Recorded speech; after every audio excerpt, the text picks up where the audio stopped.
Sebenarnya bilakah berlaku pensyariatan berpuasa di bulan Ramadan?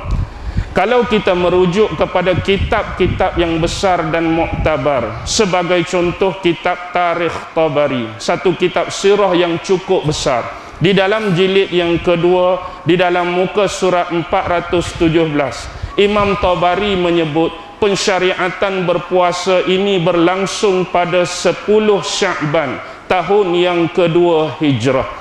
Berlangsung puasa ini pensyariatan dia, tak puasa lagi. Allah menurunkan syariat puasa itu berlangsung pada 10 Sya'ban tahun yang kedua Hijrah. Jadi bila bulan kemudian masuk bulan Ramadan, umat Islam itu berpuasa di bulan Ramadan.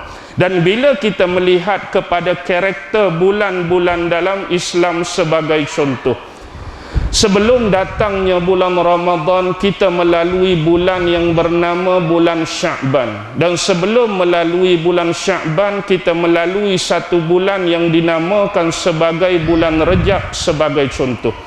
Bila sebut bulan Rejab, sinonim dengan peristiwa yang berlaku pada 27 Rejab, iaitu peristiwa Isra' dan Mi'raj. Ini sebenarnya membangkitkan kembali penganugerahan dan pengijazatan satu ibadah yang cukup besar Nabi Muhammad sallallahu alaihi wasallam di sisi Allah, iaitu ibadat salat. Jadi sebelum masuk bulan Ramadan, kita diperingatkan tentang ibadat salat, kita diperingatkan tentang sembahyang. Jadi perbanyakkanlah sembahyang kita, sama ada sembahyang yang menjadi kefarduan dan kewajipan 5 waktu dalam sehari, dan salat-salat sunat yang lain seharusnya diperbanyakkan dan diterjemahkan dalam praktikal ibadah kita sebelum benar-benar menjelma di bulan Ramadan. Bila mari bulan Sya'ban, kita dapat melihat bagaimana aktiviti ibadah puasa sunnah Nabi.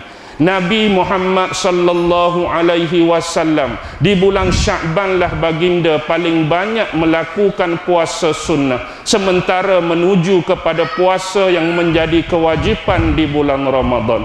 Ini bersamaan dalam bentuk latihan ataupun kaedah pemanasan badan.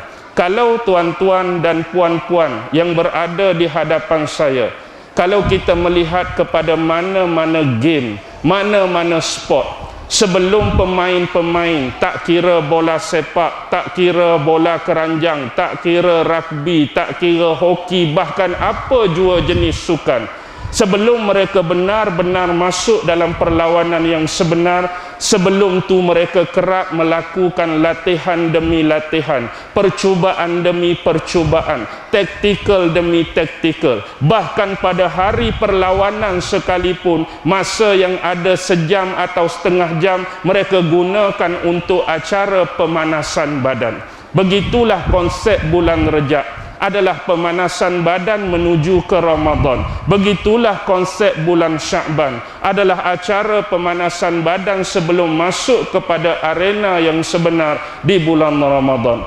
Sebab itu bulan Ramadan dikatakan bulan yang banyak ditaburkan oleh Allah anugerah-anugerah dan keistimewaan.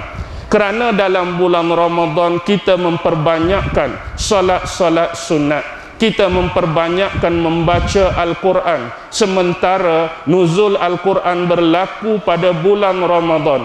Syahrul Ramadan alladzi unzila fihi Al-Quran. Dan di bulan Ramadan kita diminta memperbanyakkan beriktikaf, berzikir, berwirid kepada Allah, di samping menginfakkan sebahagian harta-harta kita dalam bentuk sedekah, dan kita dalam bentuk memberi makanan-makanan, iaitu menjamu manusia-manusia untuk ke puasa. Ini adalah bentuk-bentuk kesyukuran yang seharusnya ditunjukkan dan dipamerkan oleh sebahagian besar umat Islam, sementara kita masih lagi berada di bulan Ramadan yang penuh kemuliaan ini.